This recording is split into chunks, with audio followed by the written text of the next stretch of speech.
అసలు నీకు తనుజ అంటే ఎందుకు అంత ఇష్టం? తనుజ గారు. నీకు కళ్యాణ్ అంటే ఎందుకు ఇష్టం చెప్పు. కళ్యాణ్ అంటే గేమ్ కానీ జెన్యూనిటీ కానీ మొత్తం అంటే ఒరిజినాలిటీ ఉంటాడు.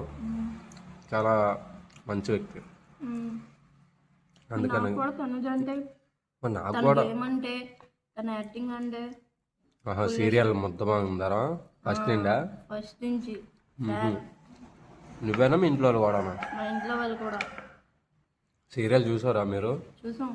చూస్తావు నువ్వు డైలీ? ఇప్పుడు వస్తుంది ఇప్పుడు ముద్దమందారు తెలీదు.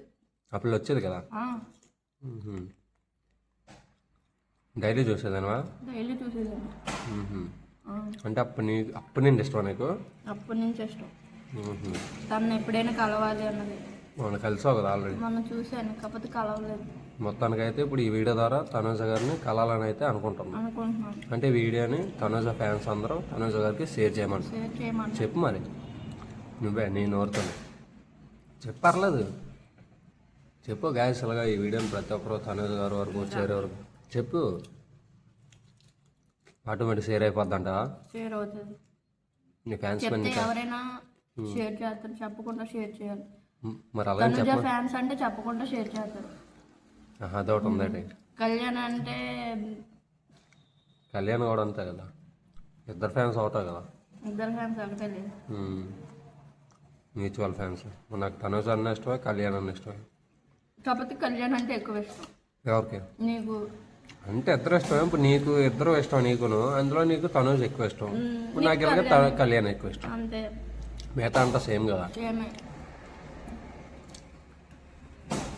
మరి అయితే కళ్యాణ్ తనుజకి ఒక స్టోరీ రాసి సినిమా తీయాలనుకుంటున్నా.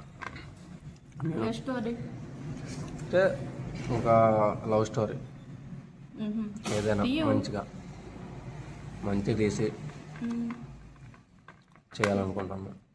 అటు తనుజ గారిని కళ్యాణ్ని ఇద్దరిని స్క్రీన్ మీద, కళ్యాణ్ హీరోగా తనుజ గారు హీరోయిన్గా చూడాలన్న కోరిక. అంటే తనుజ గారు ఇన్ని రోజులు బట్టి సీరియల్ యాక్ట్ చేశారు, కానీ ఫస్ట్ టైం మూవీలో తీసుకొచ్చి ఒక స్టోరీ రాయాలని. నువ్వు తీసుకొస్తావా మూవీలోకి? అవును, స్టోరీ ఉంటాను కదా ఏదైనా. ఇప్పుడు నువ్వు స్టోరీ రాకుంటే ఎవరైనా ఏం చేయగలరా? ఏ సినిమాకైనా స్టోరీ ఇంపార్టెంట్. నువ్వు తీసుకురాగలంటే స్టోరీ చెప్తాను వెళ్ళి. మంచి స్టోరీ రాసుకొని ఇటు కళ్యాణ్ గారికి ఇటు తనుజ గారికి ఇద్దరికి ఎక్స్ప్లెయిన్ చేస్తాను. ఇలా నా దగ్గర స్టోరీ ఉంది, ఫ్యామిలీ ఓరియంటెడ్ మూవీ, స్టోరీ చాలా బాగుంటుంది అలాగని చెప్పేసి నేను ఆల్రెడీ స్టోరీ రాసుకున్నాను. ఇందాక ఒక వీడియో పెట్టాను, అది just sample video. Next story ఉంది, అది వాళ్ళకి చెప్తాను వెళ్ళి. వాళ్ళ రియాక్షన్ బట్టి ఓకే నచ్చింది పర్లేదంటే చేస్తా. చాలా బాగుంటుంది, ఆడియన్స్కి నచ్చుతుంది. అవునా?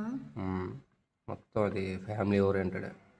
అలాగని ఇప్పుడు నువ్వు స్టోరీ అడిగేవద్దు. స్టోరీ చెప్పకూడదు స్టోరీ, ఎందుకంటే వాళ్ళకే చెప్తాను అన్నప్పుడు నేను ఇంకేం అడుగుతాను చెప్పు. అదే అంటున్నా, వాళ్ళకే ఎక్స్ప్లెయిన్ చేస్తాను. మరి ఫైనల్గా మీ తనుజ గారి గురించి ఏం చెప్తావు? పక్కా సినిమాలోకి వస్తే బెటర్ అంటావా, లేదంటే సీరియల్లోనే యాక్ట్ చేస్తే బెటర్ అంటావా? పక్కా సినిమాలోకి వస్తుందంటే ఇప్పుడు వచ్చి ఎవరో డైరెక్షన్ కానీ లేదంటే ఎవరో సినిమాలోకి తనుజ గారు కూడా రావాలనుకోలేదు.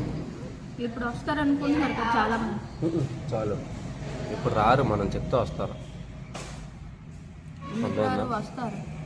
రారు, వస్తారు, చెప్పాలి మనం వెళ్ళి వస్తారని. సో అయితే నువ్వు తనుజ గారి గురించి ఫైనల్గా ఏం చెప్తావు? సినిమాలోకి వస్తారు, రావాలి, వస్తారు కదా, రావాలి, వస్తే బెటర్ అని చెప్పు. అది అర్థమైందా? వస్తారు కాదు, వస్తారు రారో తెలీదు, కానీ నువ్వు తనుజ డైహార్డ్ ఫ్యాన్గా ఏం చెప్తాను మీ ఫ్యాన్స్కి? సినిమాలోకి వస్తారు, వస్తే రాణించగలరు అంటారా? రాణించగలం. తనుజ ఫ్యాన్స్ అంటే ఒక లెక్కలో ఉంటుంది. చూద్దాం గాయ, చూశారు కదా తనుజ గారు. నేను అదే కోరుకుంటున్నా, తనుజ గారు సినిమాలోకి రావాలి సీరియల్ నుంచి. సో తనకంటూ మంచి పేరు సంపాదించుకోవాలని నా డ్రీమ్. మరి ఏమనుకుంటారు కామెంట్ చేయండి.